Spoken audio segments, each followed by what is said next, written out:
Tea Time True Crime with Katie. And tonight's case, it's mostly for the women.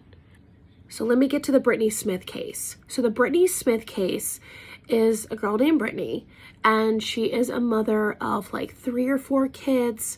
Now her backstory is this. She was married, had 4 children, and the last child passed away from Potter's disease, and sadly that child only lived 45 minutes.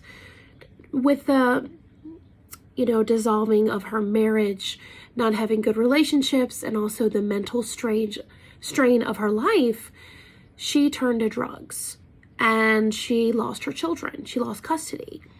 Now she got off of drugs, she relapsed a couple times, but then she completely was sober and she was gonna get her kids back. So she thought what a great idea would get a puppy for the kids. So 2 days before she was about to get her children back, she was gonna get a puppy from Todd Smith. Now, one day, 2 days before she gets her kids back, okay, he messages her saying that he needs a ride and all this, like and she basically was like, okay, I'll pick you up, no problem, it's all good, She didn't think any harm from this guy at all.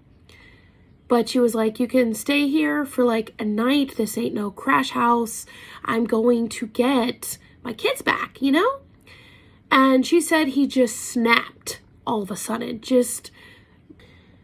it is a brutal attack. She is telling him to stop. She is just trying to stop this attack, and he won't. He is like super, super strong. So when the attack is over, she basically says, I need my smokes. I need cigarettes. Instead of calling the police and stuff like that, because he was watching her and threatened to kill her, she just really wanted cigarettes. So she was trying to call her mother and say, I need cigarettes, and, can you get me a ride? We got to go get cigarettes. And her mother sadly worked like a 12-hour shift or something, very tired. It was rainy and snowy. She didn't want to go up and pick her daughter and take her to the gas station. So instead, her brother actually came. As her brother came and picked Todd up, she was in the front seat and Todd was in the back seat. Now, her brother noticed that his sister was, more quieter than usual, but other than that, he didn't really think anything of it. So when he went to the gas station, Brittany ran in to grab cigarettes. Now, the clerk automatically knew something was wrong. Brittany's hair was all disheveled. She had bruises. She looked like she's been through like an ordeal. So Brittany begins to say, please, do not bring any attention right now to us. But she basically was slowly saying what is happening to her, and she wrote down on a piece of paper, Todd Smith did this to me, please call my mom. And the clerk is like, oh my gosh, just what? So Brittany is trying to keep her calm, get her cigarettes, go back in the car, and then the brother goes and goes to back home.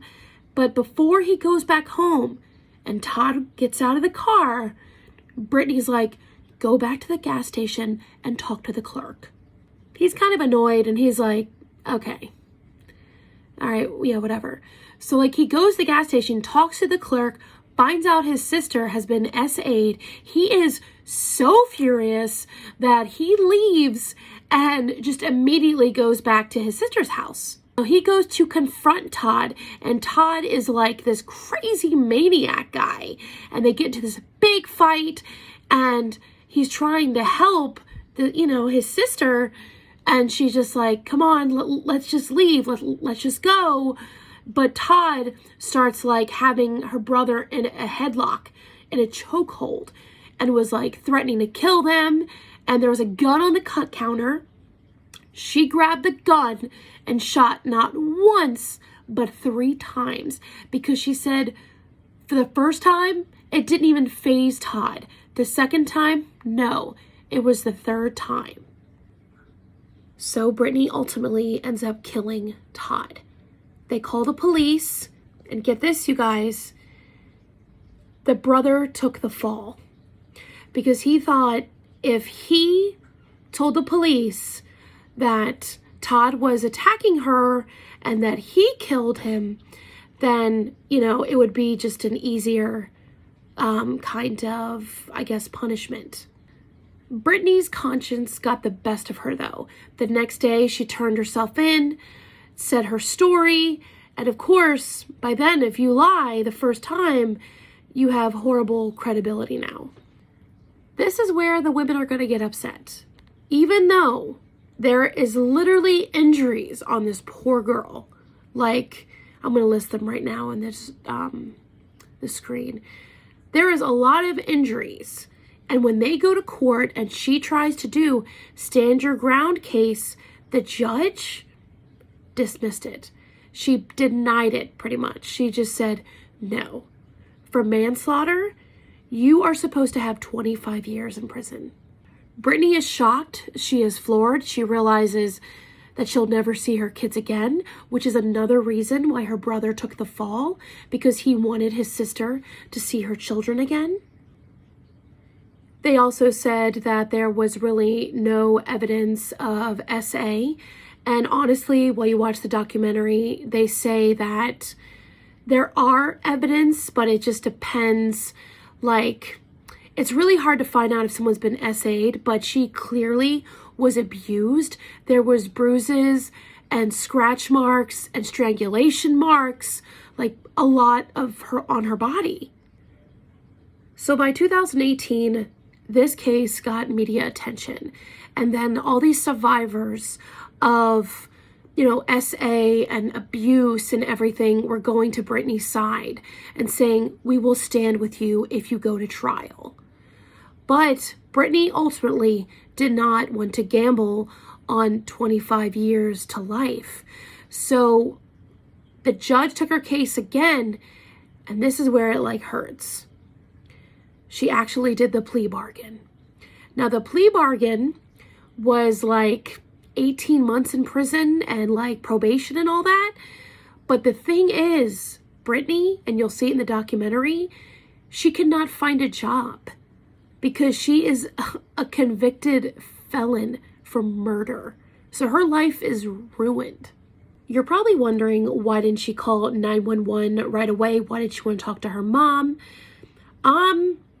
Honestly, she basically said women are treated horribly in Alabama, and they are treated like second-class citizens, and people don't believe them. And I mean, here is an example right here, a stand your ground case. It is really sad because there are so many people out there that I found out that did a plea bargain and are in jail for the rest of their life for defending themselves against an abuser or someone doing SA. The thing about Todd was, when he was shot that many times and he didn't flinch, you're probably wondering, was he on something? Absolutely. This guy was like Superman. He was on so much methamphetamine. That's why he raged for no reason. Actually, in the documentary, his cousin, who was extremely close to him, actually was on Brittany's side and said that Todd was actually a monster. His ex-girlfriend, ex-wife, testified that he tied her up, SA'd her for days, and beaten her, left tied to a chair. So his character is definitely not in question, but still, Brittany did not get the stand your ground verdict. And she is forever labeled a murdered, convicted felon. Let me know what you guys think in the comments. Do you think the court was correct by not giving her the stand your ground case? If so, let me know why. Thank you very much for watching. And remember, you're doing better than you think.